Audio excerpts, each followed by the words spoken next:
I have nightmares where I'm trapped in a shower. The drain is plugged and the water won't stop pouring down on me. Water rises to my ankles, to my waist, then over my head. The shower curtain turns to glass and my screams turn to gargles. A dark figure presses its face against the glass on the other side, and it watches me. I plead, but it won't let me out. I swallow water and flail helplessly in my glass coffin. I wake up gagging. I know where the nightmare came from. I never have to dig deep. The incident is never far from my subconscious. Finding it is easy.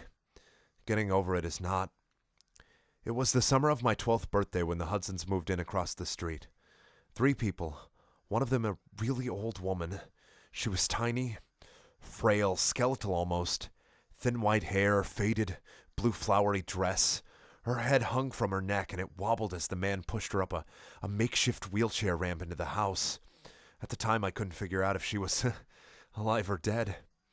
A few minutes later she appeared in an upstairs window, sitting in her wheelchair. She was directly facing my bedroom and I cautiously peered out from behind my curtains. Her head was upright now and she stared at me. Just stared, without moving her head an inch. I closed my drapes. For days she sat at the window. She watched the cars putter down our suburban road and gazed at the neighborhood kids scurrying through their yards. I never saw anyone else in the room, never saw her move from that wheelchair. At night I'd nervously peek through the crack in my drapes. Her silhouette was still in that window, lights off, staring out into the darkness at my bedroom. I couldn't tell, but I knew she was watching me. The stories about her cropped up pretty quick amongst my friends in the neighborhood. That she was a witch, that she was just a doll, that she was actually dead. But I knew she wasn't dead. Sure, I never saw her move from that window. Not once. And I never saw her head turn. But I felt her eyes move as they studied me. I could feel her watching me, all alone in my bedroom in the middle of the night with my drapes firmly shut. I'd wake up and shudder. Her eyes were on me. I just knew it. I began sleeping on the floor. The lower I was, the better. Maybe she couldn't see me if I was on the floor. I told my parents that the old woman across the street was creeping me out. I pleaded with them to talk to the Hudsons and ask them to move her to a room without a window. They laughed and told me to let her live out her twilight years in peace. She was just watching the street, they said, and that probably made her feel happy and feel younger. Are you just gonna stick me in a windowless room when I'm an old lady? My mom laughed. Remind me to move in with your sister when I'm in a wheelchair. A week later, there was some commotion at the Hudsons. I watched from my bedroom window as the man ran out of the house and opened up the double doors of his van. He jogged inside, and he reappeared minutes later pushing the old woman in her wheelchair down the ramp. She looked frailer than before. She couldn't have weighed more than 70 pounds. Her head was flung to the side, resting on her right shoulder. Her body jostled in the wheelchair. But her eyes never left me. Watched me the whole time. The man picked her up and placed her in the car. He folded the wheelchair and stuffed it in the trunk. He quickly hopped into the driver's seat. The younger woman pounced into the passenger seat, and the man put his foot to the pedal. The old woman's limp head still faced me. It bobbed up and down as the van reversed down the driveway. I studied her face. It was expressionless, emotionless. Her tongue slightly hung from the right side of her mouth, but her eyes were on mine, and they stayed on me. The van accelerated down the street, and it was gone. My parents heard the news that afternoon from other neighbors. The old woman's condition was getting worse, and the Hudsons had taken her to some sort of home. She wouldn't be coming back. I went straight to my bedroom, and I looked across the street. I smiled. Her window was finally empty. The Hudsons didn't come back the next day. No van. That night I looked out towards the old woman's window. There was no one there, no wheelchair. But the bedroom light was on. I remember telling my dad I thought it was strange, and he just shrugged and said, "Must be on some sort of timer or something." I woke up in the middle of the night and nervously peered out of my bedroom window. That bedroom light was still on. It suddenly flicked off, and I ducked below my window frame. I slowly rose and looked out, expecting to see the silhouette of that tiny skeletal being. I watched for 10 minutes, pinching and straining my eyes. The lights quickly flickered on and then off again. I slept on the floor again, clutching my pillowcase. I had a late baseball practice the next evening. When I got home, my house was empty. My parents were at my little sister's softball game. I headed to the shower to rinse off. About 3 minutes into my shower, I felt cold. The hot steam was escaping the bathroom somehow, which didn't make sense because I had shut the door. I wiped shampoo from my eyes, turned my head, and I heard a strange noise that would haunt me in nightmares for years. The metal rings of the shower curtain being dragged across the shower rod. Someone was slowly opening the curtain.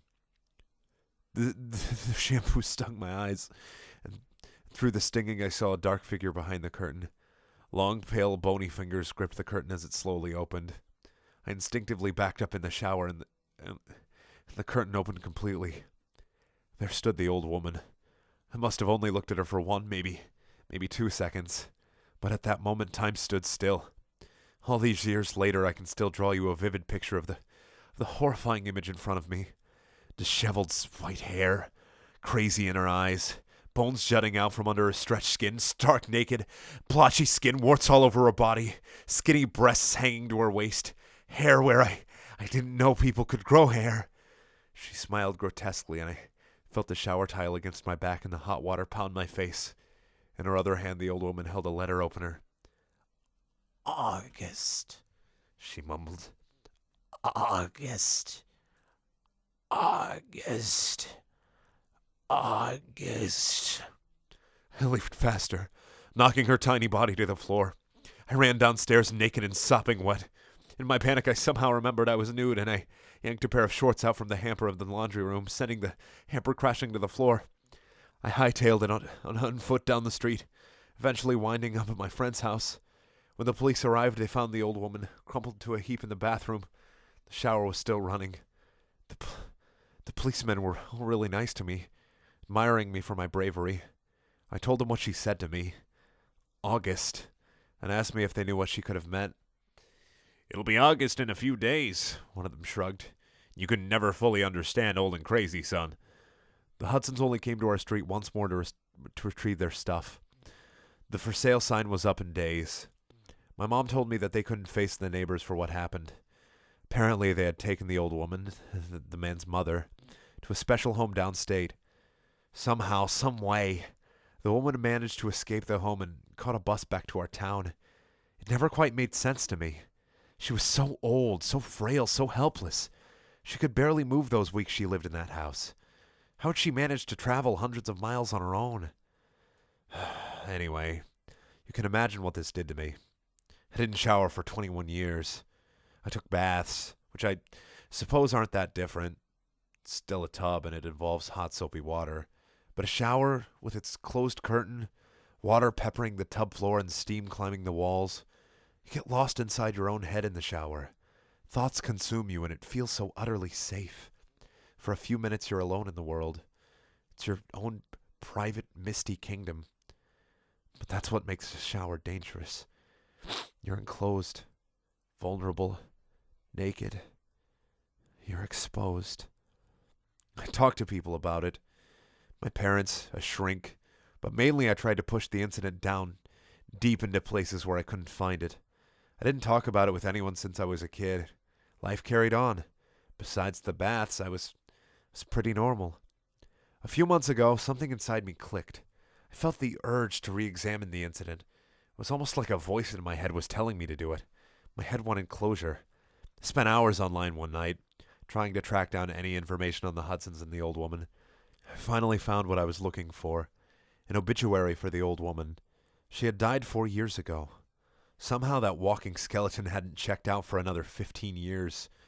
The obituary photo was a black and white picture from when she was a young woman. It was a photo of her and her deceased husband on their wedding day. His name was August, and he looked exactly like me. I closed the browser and stared at my computer desktop for 10 minutes. It finally made more sense. Why she called me August. Why she was so obsessed with watching me. Maybe she used to write letters to her husband, and that's why she was clutching the letter opener that night.